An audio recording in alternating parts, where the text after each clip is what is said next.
Bugun men juda muhim mavzuni tushuntirib beraman. 2026 yilgi pensiya indeksatsiyasi qanday hisoblanadi? Bunda nimalar hisobga olinadi va oddiy pensioner uchun bu nimani anglatadi? Bu ma'lumot faqat hozir pensiya olayotganlarga emas. Balki yaqin yillarda pensiyaga chiqadiganlarga ham bevosita tegishli. Chunki indeksatsiya noto'g'ri tushunilsa, odam o'z pensiyasi nega boshqanikidan kamroq oshganini, nega qo'shimcha to'lov hamma uchun bir xil emasligini yoki nega ariza berish kerak bo'lgan holatda jim o'tirib qolganini bilmay qoladi. Men bu mavzuni ekspert sifatida oddiy tilda tushuntiraman. Avval qanday edi, hozir nima o'zgardi? 2026 yilda indeksatsiyada qaysi ko'rsatkichlar inobatga olinadi? Kim xavotir olishi kerak? Kim esa ortiqcha vahimaga tushmasligi kerak? Videoni oxirigacha ko'ring. Chunki oxirida men aniq amaliy qadamlarni aytaman. Qayerga murojaat qilish, qaysi hujjatlarni tekshirish, qanday xatolarni oldindan to'g'rilash kerak. Hozirning o'zida kanalga obuna bo'ling va like bosing, chunki pensiya, nafaqa, staj va ijtimoiy to'lovlar bo'yicha muhim yangiliklarni o'tkazib yubormaslik kerak. Pensiya indeksatsiyasi deganda ko'pchilik oddiy qilib pensiya oshishini tushunadi. Aslida esa indeksatsiya shunchaki hammaga bir xil pul qo'shish emas. Bu pensiya miqdorini iqtisodiy sharoitga moslashtirish jarayoni. Ya'ni narxlar oshsa, inflyatsiya bo'lsa, oziq-ovqat, dori-darmon, kommunal xizmatlar, kiyim-kechak va boshqa zarur xarajatlar qimmatlashsa, pensiya oluvchi odamning daromadi butunlay qadrsizlanib ketmasligi uchun davlat ma'lum tartibda pensiyalarni qayta ko'rib chiqadi. Oldin odamlar ko'pincha shunday o'ylardi. Agar pensiyalar 10% ga oshsa, demak mening pensiyam ham aynan 10% ga oshadi. Lekin amalda hamma vaqt ham bu darajada sodda emas. Chunki pensiya tarkibida bir nechta element bo'lishi mumkin. Bazaviy hisoblash miqdoriga bog'liq qismlar. Minimal pensiya chegarasi, ustamalar, nafaqalar, kompensatsiyalar, ayrim toifadagi fuqarolar uchun alohida qo'shimchalar, nogironlik yoki boquvchisini yo'qotganlik pensiyalari, ishlayotgan pensionerning holati va boshqa omillar. 2026 yilgi indeksatsiya haqida gapirganda eng muhim savol shuki, indeksatsiya nimaga qarab belgilanadi? Odatda bunday qarorlarda bir nechta omil ko'riladi. Birinchisi, inflyatsiya darajasi.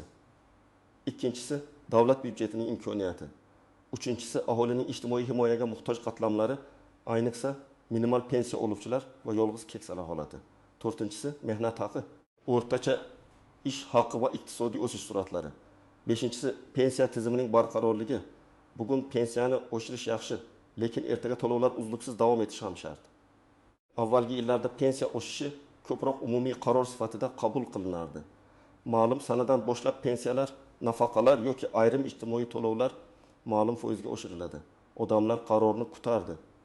Keyin pensiya kartasiga yoki naqd shaklida ko'proq mablag' tushganini ko'radi. Lekin ko'p pensionerlar o'z pensiyasi qanday hisoblanganini, qaysi staj inobatga olinganini, ish haqi koeffitsiyenti qanday chiqqanini, ustama qaysi asosda qo'shilganini bilmas edi. Hozir esa tizim asta-sekin shaffoflikka qarab bormoqda. Elektron ma'lumotlar, mehnat stajini tasdiqlovchi bazalar, arxiv ma'lumotlari, ish haqi haqidagi ma'lumotlarni raqamlashtirish kuchaymoqda. Bu yaxshi tomoni bilan shuni anglatadi. Odam o'z pensiyasini faqat menga shuncha belgilashdi deb qabul qilmasligi kerak. Balki tekshirishi, savol berishi, noto'g'ri kiritilgan staj yoki ish haqi bo'lsa, uni tuzatishi mumkin. Yomon tomoni esa shundaki eski davrda ishlagan, mehnat daftarchasi yo'qolgan, korxonasi tugatilgan, arxiv ma'lumotlari to'liq bo'lmagan odamlar uchun ayrim muammolar paydo bo'lishi mumkin. 2026 yilgi indeksatsiyada ham asosiy e'tibor shunga qaratiladi.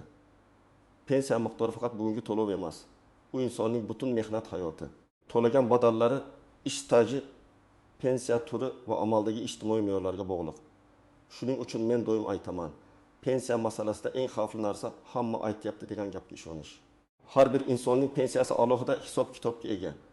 Birinchi muhim nuqta, indeksatsiya foizi hamma uchun bir xil eshitilishi mumkin, lekin natija sonda har xil bo'ladi.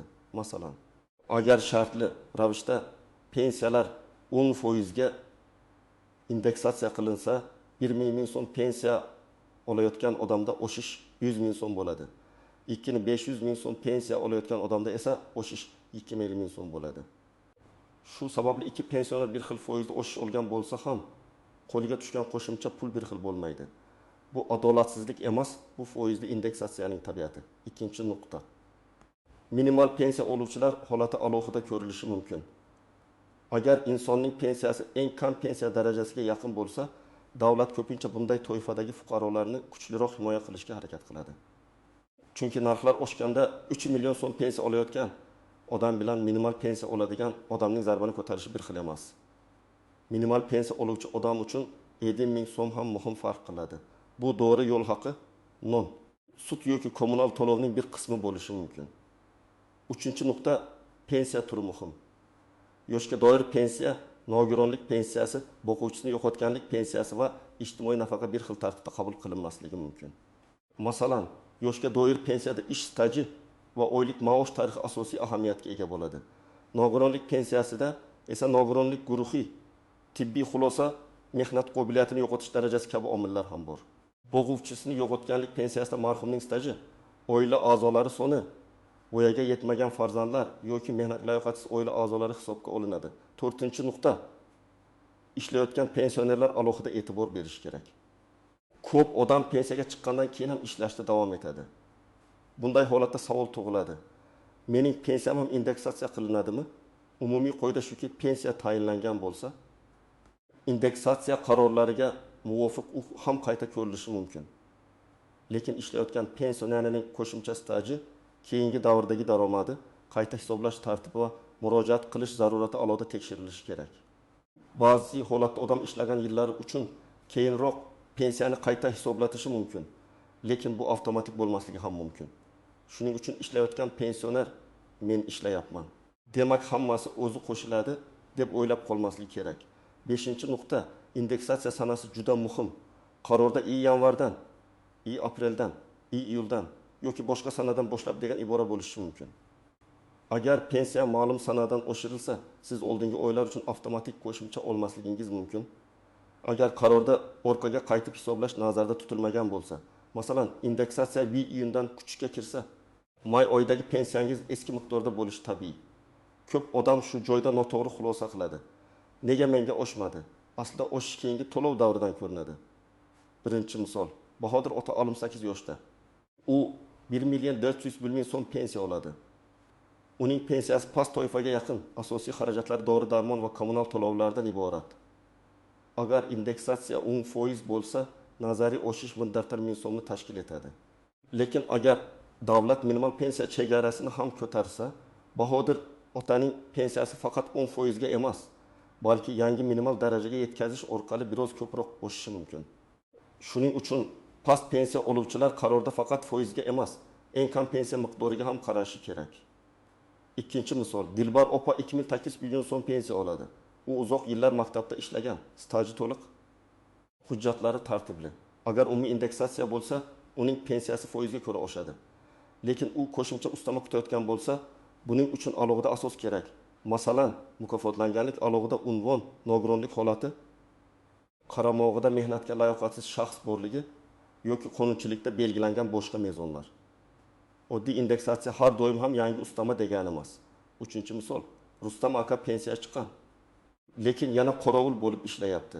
U 2 yil davomida rasmiy ish haqi olgan. U o'ylaydi, men ishladim, demak pensiyam o'zi ko'payadi. Mana shu joyda ehtiyot bo'lish kerak. Agar qonun va amaldagi tartib bo'yicha qayta hisoblash uchun ariza talab qilinsa, Rustam aka pensiya jamg'armasi bo'limiga yoki tegishli davlat xizmatlari orqali murojaat qilishi kerak bo'ladi.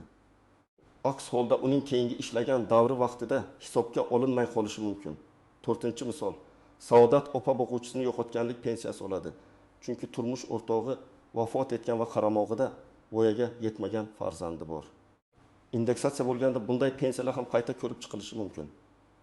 Lekin farzand 12 yoshga to'lganda yoki o'qishni davom ettirish holati o'zgarganda to'lov shartlari ham o'zgaradi. Demak, indeksatsiya bilan birga pensiya olish huquqining saqlanishi ham muhim. Agar farzand kunduzgi ta'limda o'qiyotgan bo'lsa, buni tasdiqlovchi ma'lumotnoma vaqtida topshirilishi kerak bo'lishi mumkin. 5-misol, Karim aka mehnat daftarchasidagi ayrim yillarni yo'qotgan. Korxona yopilgan, arxivdan ma'lumot olish qiyin. U pensiya tayinlanganda 5 yil staji hisobga kirmaganini keyin bilib qoladi. Indeksatsiya uning mavjud pensiyasini oshiradi. Lekin yo'qolgan stajni avtomatik topib bermaydi. Ya'ni indeksatsiya xatoni tuzatmaydi, faqat hisoblangan pensiyani oshiradi. Agar pensiya avval noto'g'ri past hisoblangan bo'lsa, odam avvalo hujjatlarni tiklab, qayta hisoblashni talab qilish kerak. Xavotir olish kerak bo'lgan birinchi guruh bu hujjatlarda muammo bor odamlar. Mehnat daftarchasida yozuvlar noto'liq bo'lsa, ishga kirgan va chiqqan sanalar tushunarsiz bo'lsa, korxona muhr bo'lmasa, familiya o'zgargan bo'lsa, arxiv ma'lumoti topilmasa, pensiya hisobida xatolik chiqishi mumkin. Indeksatsiya kelganda sizning pensiyangiz oshadi, lekin noto'g'ri bazadan oshadi. Masalan, aslida 25 yil staj bo'lishi kerak, lekin tizimda 20 yil ko'rinayotgan bo'lsa, o'shish ham 20 yil asosida hisoblangan pensiyaga qo'llanadi. Ikkinchi xavotirli guruh bu norasmiy ishlaganlar. Ko'p odam men 3000 yil ishlaganman deydi. Lekin rasmiy hujjatlarda 12 yil chiqadi. Pensiya tizimi og'zaki gapga emas, hujjatga qaraydi. Agar ish beruvchi rasmiylashtirmagan bo'lsa, badal to'lanmagan bo'lsa, maosh yashirin berilgan bo'lsa, bu kelajakda pensiyaga ta'sir qiladi. 2026 yilgi indeksatsiya ham rasmiy hisobdagi pensiyani oshiradi, norasmiy mehnatni avtomatik qonuniy stajga aylantirmaydi. Uchinchi xavotirli guruh bu ishlayotgan pensionerlar. Ular indeksatsiyani oladi yoki olmaydi degan gapdan ko'ra, qayta hisoblash huquqini tekshirish kerak. Chunki inson pensiya yo'lishidan keyin ham rasmiy ishlagan bo'lsa, ayrim hollarda bu davr pensiya miqdoriga ta'sir qilishi mumkin. Lekin buni bilish uchun shaxsiy pensiya ish beruvchi ma'lumotlari, soliq va bandlik ma'lumotlari tekshiriladi. Tinchroq bo'lishi mumkin bo'lganlar esa hujjatlari to'liq, pensiyasi yaqinda to'g'ri hisoblangan. Staji va daromadi bo'yicha e'tiroz yo'q. Ijtimoiy maqomi o'zgarmagan pensionerlardir. Bunday odamlar uchun indeksatsiya odatda belgilangan tartibda avtomatik qo'llanadi. Lekin men baribir maslahat beraman. Pensiya oshgandan keyin kamida bir marta eski va yangi miqdorni solishtiring. Chunki texnik xato kam bo'lsa ham butunlay yo'q deb bo'lmaydi. Birinchi nozik jihat, hamma to'lov ham pensiya emas. Ba'zi odam kartasiga tushadigan jami summani pensiya deb o'ylaydi. Aslida u yerda pensiyaning o'zi, kompensatsiya, parvarish puli, ustama yoki boshqa ijtimoiy to'lov bo'lishi mumkin. Indeksatsiya faqat pensiya qismiga tatbiq qilinsa, jami tushum siz kutgandek foizga oshmasligi mumkin. Masalan, kartaga 1.600 ming so'm tushadi. Lekin uning 1.600 ming so'mi pensiya, 200 ming so'mi alohida kompensatsiya bo'lsa, 10% oshish butun 1.600 ming so'mga emas. Faqat 1.600 ming so'mga qo'llanishi ehtimol. Ikkinchi nozik jihat, qarzdorlik va ushlab qolishlar. Agar pensionerda aliment, kredit bo'yicha sud qarori, ortiqcha to'langan summani qaytarish yoki boshqa ijro hujjatlari bo'lsa, pensiya oshgandan keyin ham qo'lga tegadigan summa kutilgandan kam bo'lishi mumkin. Odam menga oshmadi deb o'ylaydi. Aslida oshgan, lekin bir qismi ushlab qolingan bo'ladi. Bunday holatda bankdan yoki ijro organdan ushlab qolish sababini aniqlash kerak. Uchinchi nozik jihat, pensiya tayinlangan sana. Agar inson 2026 yil indeksatsiyasidan oldin pensiyaga chiqqan bo'lsa, unga bir tartib qo'llanishi mumkin. Agar indeksatsiyadan keyin pensiya tayinlansa, uning pensiyasi allaqachon yangi ko'rsatkichlar asosida hisoblanishi mumkin. Shuning uchun ikki qo'shni bir oy farq bilan pensiyaga chiqib, turli summalar olishi mumkin. Bu har doim xato degani emas. Hisoblash sanasi va asosiy ko'rsatkichlar farq qilishi mumkin. To'rtinchi nozik jihat, o'rtacha pensiya oshdi degan xabarni noto'g'ri tushunmaslik kerak. Yangiliklarda pensiyalar o'rtacha falon foizga oshadi deyilsa, bu har bir odam aynan shu foizni oladi degani bo'lmasligi mumkin. O'rtacha ko'rsatkich katta guruh bo'yicha hisoblanadi. Kimdadir 8% ga yaqin, kimdadir 12% ga yaqin, kimdadir minimal miqdorga yetkazish sababli ko'proq farq bo'lishi mumkin. Muhimi, rasmiy qarorda aniq qaysi to'lovlar, qaysi sanadan, qaysi tartibda oshirilgani yoziladi. 5-nozik jihat, bank kartasi va to'lov jadvali. Pensiya oshgani haqidagi qaror kuchga kirgandan keyin ham pul bir kunda hammaga tushmaydi.